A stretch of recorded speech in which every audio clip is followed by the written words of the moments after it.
The Super Pershing is available for everyone to pick up if you play enough World of Tanks at the moment as part of one of the operations called the Original 3, and this operation is able to actually give you the Super Pershing itself. But of course you might want to know what this tank is all about, especially when it consider that it costs 850 points to be able to pick up this tank, and that is going to take a ton of games. Now, for you guys who maybe are looking at this in the future, or maybe you're wanting to take a look at this tank as to how you can take it out, hopefully this video is actually going to give you everything that you need to know.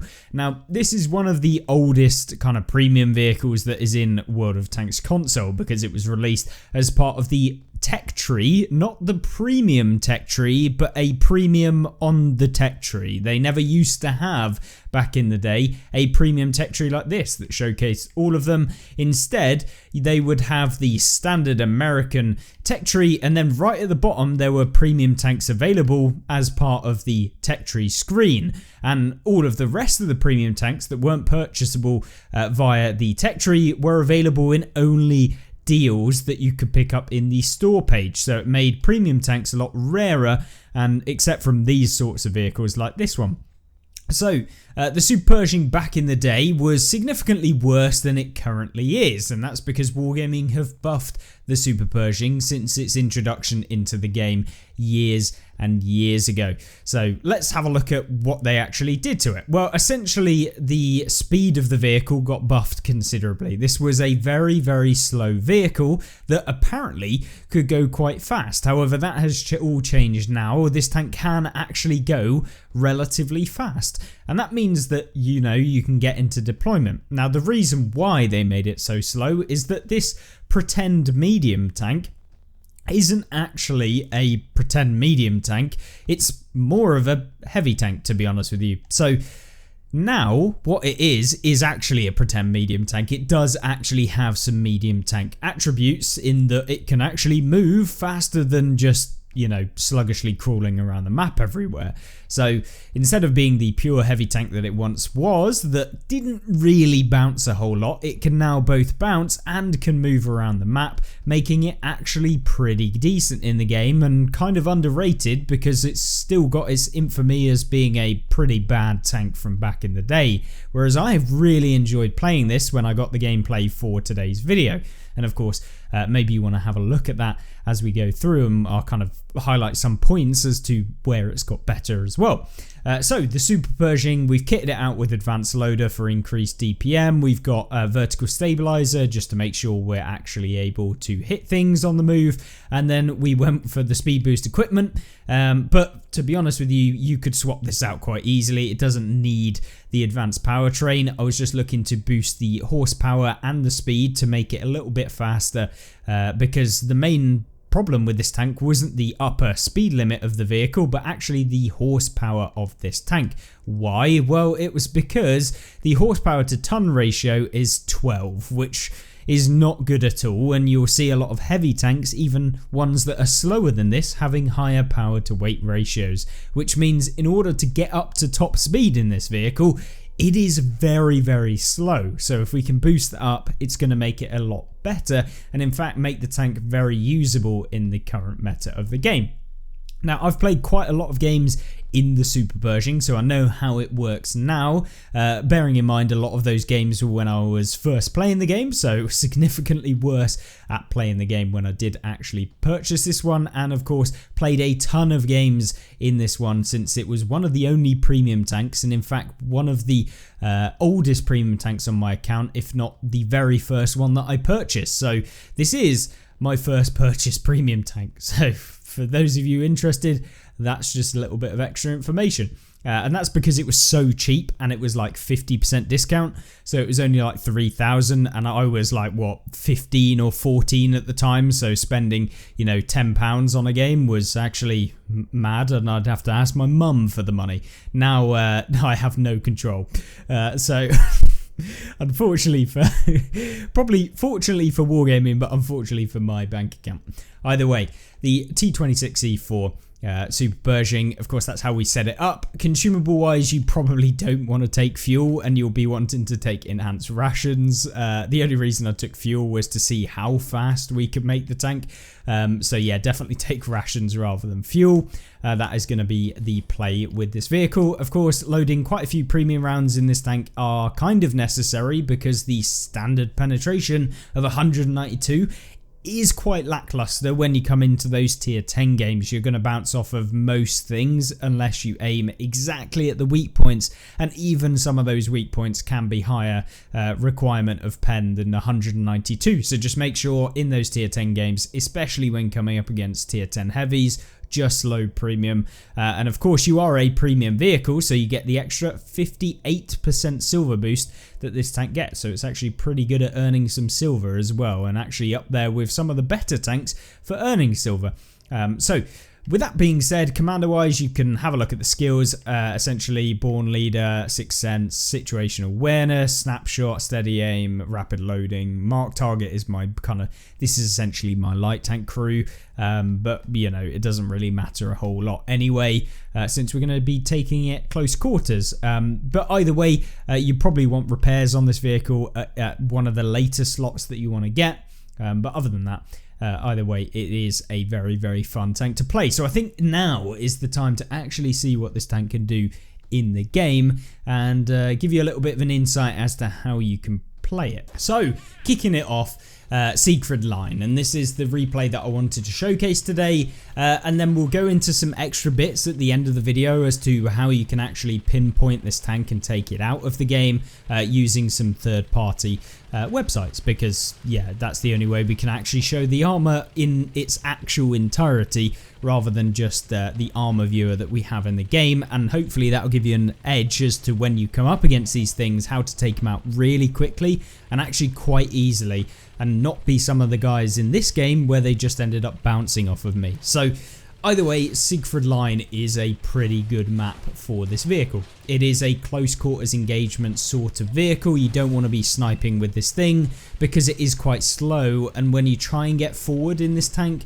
it can be a little bit annoying if you have stayed further back, because you know, you don't have the speed to make up that ground if you know your team end up winning too quickly, etc. So what you're seeing me do here is side scrape, but not side scrape, because my frontal armor is the actual best on this tank.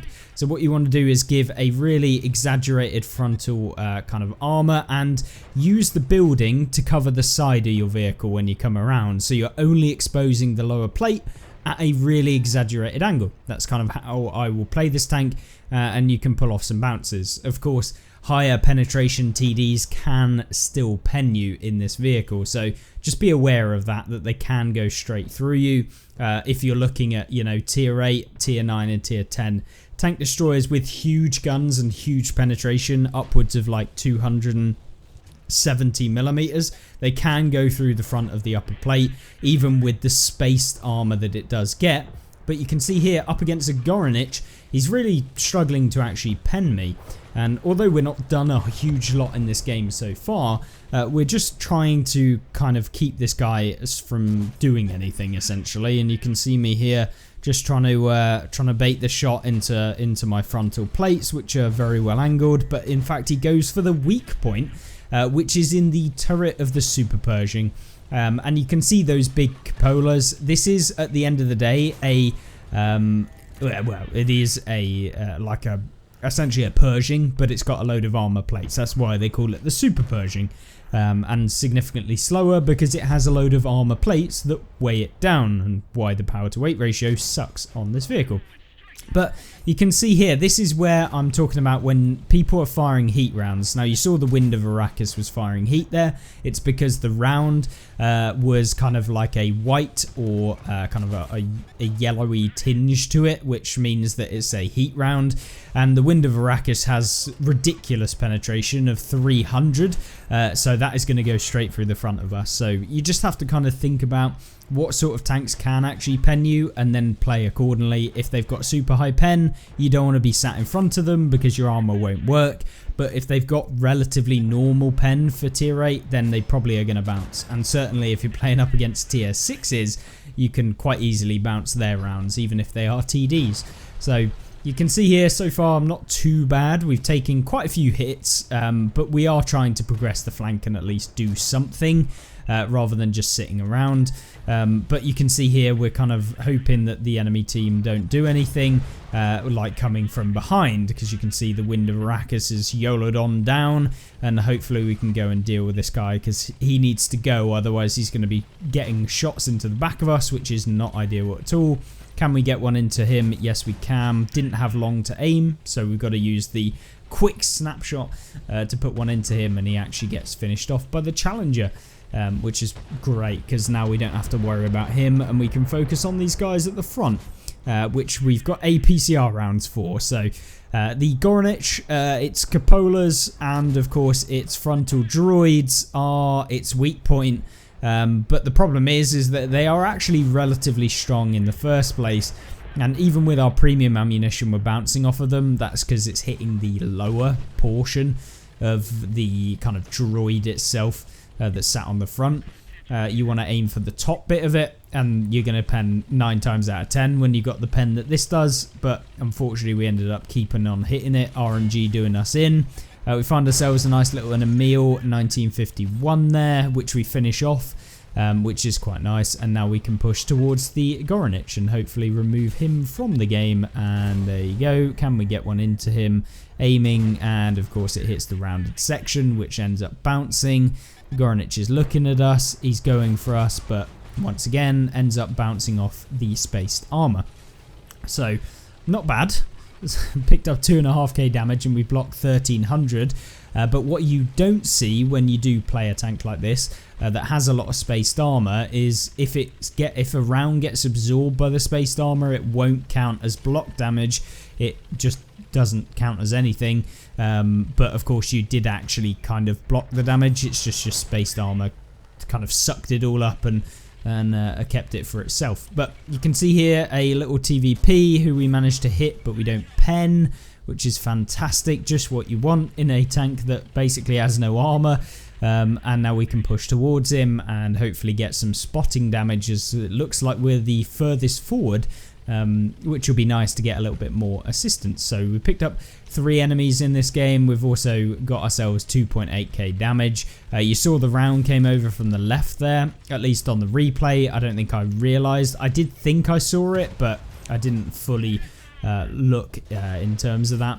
And you can see here, hopefully we can get one into the TVP, but of course we lead the shot and he turns the other way and then gets taken out very quickly by the rest of the team, including our Iron Rain. So 3000 damage with 1200 assistance in this victory. So not a bad game, certainly not the best game, but this tank is actually really quite reliable now with its main armament, its armor, and just the speed that it now has, which it definitely didn't. And it kind of was the big limiting factor of making the Super Pershing somewhat competitive. And it definitely is really quite fun to play. I would certainly not kind of... I think people would actually pick this tank over the FV4202P, which is available as part of the operation. But now let's actually have a look at the armor so I can show you why we were bouncing rounds and why you don't want to hit where some of the opponents were bouncing. So this is the actual Super Pershing's armor model. You can see what we're talking about when it comes to that spaced armor plate. If we look from the side, it's got this armor plate that comes over the front, which acts as that kind of triangular section with that little hole in it. And if we look at the visual model, you'll see what I'm on about here. It has basically a flat armor plate that goes in front alongside some extra armor plates behind, which you can see here. And then behind it is the actual hull armor of a Patton, or a Pershing even. Oh God, That was bad.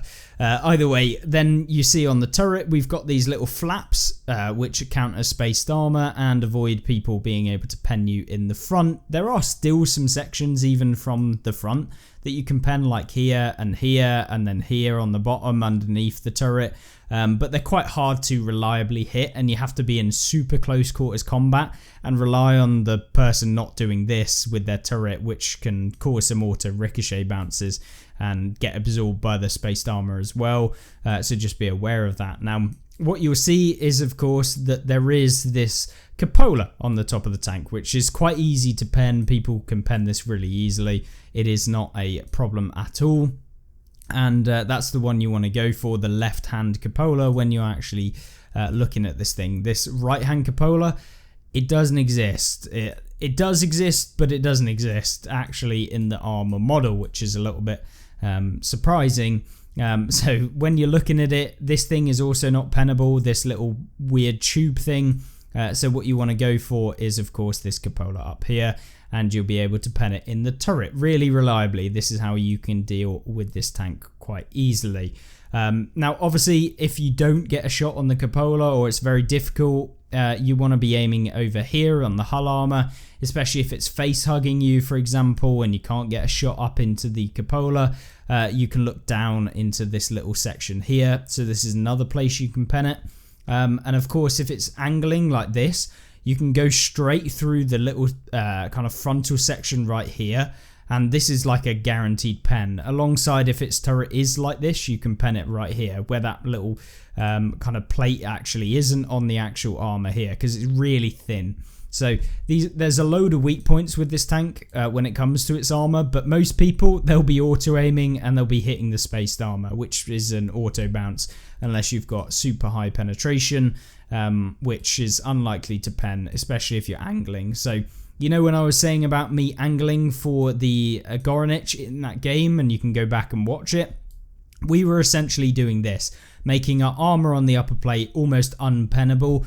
And rather than him being able to hit me here, we had the building that came in front of this, which stopped him from being able to shoot through here. So all he could see was this area here, which is just basically an auto bounce. And then, of course, we were moving the turret so that it looked like this. And that's kind of where we were looking. And then when he bounced, we could pull around the corner and take a shot at him without taking any damage ourselves. So that's how you can use this tank. Obviously, as soon as people get around the side of you, it's garbage. They will pen every time. It's a Pershing after all. It has no armor on the back, and even on the side of the turret, it's bad. Of course, the rear of the vehicle, you guys know what the rear of vehicles are like. But of course, maybe you're playing this vehicle and you're wondering, well, how can I mitigate some of those weak points? Well, this is something that you may see Super Pershing drivers doing quite often, which is putting their main armament straight up in the air and trying to cover up some of that cupola. Why? Well, because if you're doing this, your cupola, 168mm of penetration to pen it, and then when you do this, you can add your gun, which will absorb the damage and essentially stop people from being able to hit you in the cupola. Obviously, this is quite hard to reliably do, and people can still hit left and right. And of course, if you over egg it and you end up looking like this, they'll just get a shot into the cupola regardless. But what you can do is do this little wiggle when you see that someone is aiming it high at you. And that's where your cupola is going to come in as like a weak point, and then essentially you can do this and avoid them being able to pen you. So you can wiggle your gun left and right and just make it difficult for them to be able to hit that cupola. And hopefully they hit the gun and not the actual cupola behind. And that's one extra thing that you can do. So if you see someone doing that, you know that they at least have some level of competency when playing the Super Pershing when they are between their reloads. So maybe pay attention to that and try and aim for here as well.